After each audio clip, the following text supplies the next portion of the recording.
শুধুমাত্র দুধ, চিনি, ডিম ঘরে থাকলে তৈরি করে নিতে পারেন এরকম ঠান্ডা ঠান্ডা প্রাণ জুড়ানো ডেজার্ট। হ্যালো এভরিওয়ান, আসসালামু আলাইকুম। আশা করছি আপনারা অনেক বেশি ভালো আছেন। তো আপনাদেরকে আমি আজকে দুধ, চিনি, ডিম দিয়ে কিভাবে সংক্ষেপে এরকম আইস সুদিং ডেজার্ট তৈরি করবেন খুবই অল্প সময়ে ঝটপটভাবে সেই রেসিপিটি শেয়ার করব। তো আশা করছি আমার ভিডিওটি সম্পূর্ণ দেখবেন। চলুন এবার রেসিপিতে চলে যাওয়া যাক। প্রথমে আমি এখানে চুলায় একটা হাঁড়ি বসিয়েছি একদম লো হিটে। তাতে দিয়ে দিচ্ছি 1/3 কাপ পরিমাণ চিনি। চিনিটাকে আমি ক্যারামেল করে নিব, এজন্য একটু ছড়িয়ে দিয়েছি। এবার অপেক্ষা করছি চিনিটা আস্তে আস্তে গলে যাওয়ার জন্য। দেখুন এক সাইড থেকে আস্তে আস্তে কিন্তু চিনিটা গলা শুরু করে দিয়েছে। এজন্য আমি হাঁড়িটা ধরে চারিপাশে ঘুরিয়ে ঘুরিয়ে একটু চিনিটাকে গলিয়ে নিচ্ছি।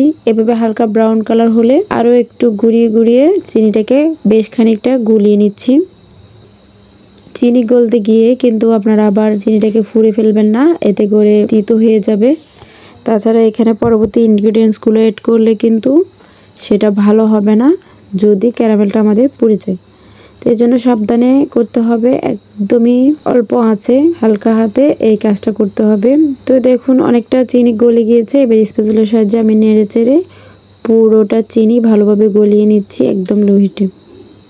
যদি দেখেন চিনিটা পুরো পুড়ে যাচ্ছে তাহলে কিন্তু আপনারা হাঁড়িটা বারবার নামিয়ে হিটটা একটু কমিয়ে নিয়ে তারপরে আবার চুলায় দিতে পারেন। এভাবে হলেও কিন্তু অনেকটা চিনি পুড়ে যাওয়ার সম্ভাবনা কম থাকবে।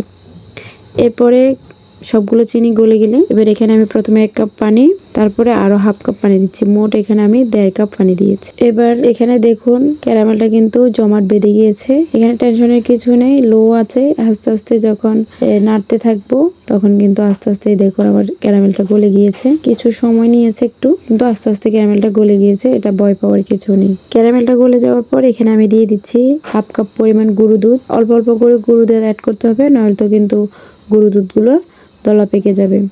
এবার ভালোভাবে নেড়ে চেড়ে দুধগুলো মিশিয়ে নিচ্ছি। এরপর দিয়ে দিচ্ছি মিষ্টি স্বাদের জন্য চিনি হাফ কাপ। এরপর একটু নেড়ে চেড়ে এবার স্বাদটা ব্যালেন্স করার জন্য এরপর দিয়ে দিচ্ছি সামান্য লবণ। আপনারা চাইলে এটা স্কিপ করতে পারেন, আমি মিষ্টি খাবারে লবণ পছন্দ করি তাই দিয়েছি। এবার নেড়ে চেড়ে একটা বলক আসলে চুলা থেকে নামিয়ে দুধটা আমি ঠান্ডা করতে দিয়ে দিয়েছি। ক্যারামেলের জন্য দেখুন দুধটা অনেকটা কিন্তু আমাদের দুধ চায়ের কালারের মতো হয়েছে। এতে করে ডেজার্টটা দেখতেও সুন্দর হবে, খেতেও কিন্তু একটা ক্যারামেলের ফ্লেভার আসবে। এবার এক সাইডে নামিয়ে ঠান্ডা করতে দিয়ে দিয়েছি দুধটাকে। এবার অন্যদিকে একটা বোলে আমি 4টা ডিম ভেঙে নিচ্ছি। একে একে 4টা ডিম ভেঙে নেওয়া হয়ে গেলে একটা কাঁটা চামচের সাহায্যে ডিমগুলোকে ভালোভাবে এভাবে ফেটিয়ে নিচ্ছি। ভালোভাবে ফেটিয়ে নিতে হবে যাতে করে আর এটা পরবর্তীতে ছাকা না লাগে এবং ডিমে যাতে কোনো লাম্পস না থাকে। এবার ফেটিয়ে নেওয়া হয়ে গেছে সবগুলো ডিম। কিছুক্ষণ পর ঠান্ডা হয়ে যাওয়া ওই দুধের সাথে ডিমের ব্যাটারটা মিক্স করে নিচ্ছি। এখানে খেয়াল রাখবেন অবশ্যই দুধটা ঠান্ডা হতে হবে, নয়তো যদি ডিমের ব্যাটারটা গরম দুধে দিয়ে দেওয়া হয় তাহলে কিন্তু ডিমটা সিদ্ধ হয়ে যাওয়ার সম্ভাবনা থাকবে, আর এতে কিন্তু আমাদের ডেজার্টটা ভালো হবে না। তাই অবশ্যই দুধটা ঠান্ডা হওয়া নিশ্চিত করে তারপরে ডিমের ব্যাটারটা দিবেন একটু সময় নিয়ে। এরপর মিক্স করা শেষ। এরকম কাঁচের গ্লাসে আমি কিন্তু দুধ ডিমের মিশ্রণটা ঢেলে নিয়েছি। এটা আমি অফিস কিনে করেছি। আপনাদের হয়তো প্রশ্ন থাকতে পারে এরকম কাঁচের গ্লাসে কেন দুধ ডিমের মিশ্রণটা ঢেলে নিয়েছি, এটা কি চুলায় দিলে ফাটবে না? অবশ্যই এটা চুলায় দিলে ফাটবে না, কিন্তু এখানে কিছু ট্রিক্স আছে যেভাবে দিলে কিন্তু গ্যাসের গ্লাসগুলো ফাটার সম্ভাবনা থাকবে না, তো সেটা আমি পরে বলছি। এবার চুলায় একটা হাঁড়ি বসিয়ে তাতে একটা কাগজ বিছিয়ে পরিমাণ মতো পানি দিয়ে দিয়েছি। এখানে চ্যাপটা হাঁড়ি নেওয়ার চেষ্টা করবেন যাতে করে কাপগুলো সুন্দরভাবে বসে।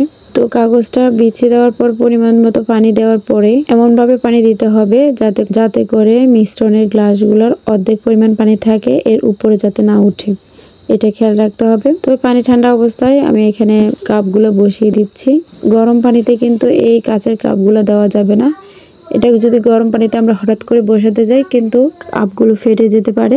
এই জন্য ঠান্ডার ফাঁকা অবস্থায় পানি এই কাচের কাপগুলো বসিয়ে দিতে হবে এবং চুলার জাল রাখতে হবে একদম মিডিয়াম টু লো হিটে। তাহলে আপনারা যদি যে কোনো কাচের পাত্রে এই ডেজার্টটা করে থাকেন কিন্তু পানির ভাপে দিলে কিন্তু এগুলো ভাঙবে না। এবার এগুলোকে আমি ঢাকনা দিয়ে ঢেকে পানির ভাপে সিদ্ধ হতে দিয়ে দিচ্ছি 25 মিনিট মতো। 25 মিনিট পর দেখুন একটা টুথপিকের সাহায্যে চেক করে নিচ্ছি। টুথপিকটা কিন্তু ক্লিন এসেছে, তার মানে আমার ডেজার্ট হয়ে গিয়েছে। এবার নর্মালি ঠান্ডা করে নর্মাল তাপমাত্রায় এনে এরপরে ফ্রিজে ঠান্ডা হতে দিয়ে দিয়েছি। ঠান্ডা হওয়ার পর এবার আমি কিন্তু একটু দেখার সৌন্দর্যের জন্য কিছু বাদাম কুচি ছড়িয়ে দিচ্ছি। এটা অপশনাল, আপনারা চাইলে স্কিপ করতে পারেন, আপনারা কিন্তু এই অবস্থায় খেয়ে ফেলতে পারেন। বাদাম কুচি ছড়িয়ে দেওয়া শেষ। দেখুন আমার ডেজার্টটাকে দেখতে কি লোভনীয় লাগছে। এবার আপনাদের সাথে একটু কেটে শেয়ার করছি। দেখতে যেমন সুন্দর আকর্ষণীয়, খেতেও কিন্তু মজা, মুখে দিলে মিলিয়ে যাচ্ছে। যেমন ঠান্ডা, মন প্রাণ কলিজা কিন্তু একেবারে ঠান্ডা হয়ে গিয়েছে। এভাবে মেহমান আসলে আপনারা কিন্তু খুব কম সময়ে এই ডেজার্টটা তৈরি করে নিতে পারেন। এক্সট্রা করে ক্যারামেল সেট করে ক্যারামেলের বাটিতে পুডিং বসানো কিন্তু অনেক ঝামেলার বিষয়। এভাবে সংক্ষেপে ক্যারামেল করে সুন্দর একটা কালার এনে এই ডেজার্টটা কিন্তু সহজে আপনারা তৈরি করে ফেলতে পারেন। তো আশা করছি আমার রেসিপিটা আপনাদের কাছে ভালো লেগেছে এবং সহজও লেগেছে। ভালো লাগলে like, comment, share and subscribe করে আমার চ্যানেলের পাশে থাকবেন। সবাই অনেক বেশি ভালো থাকবেন। আল্লাহ হাফেজ।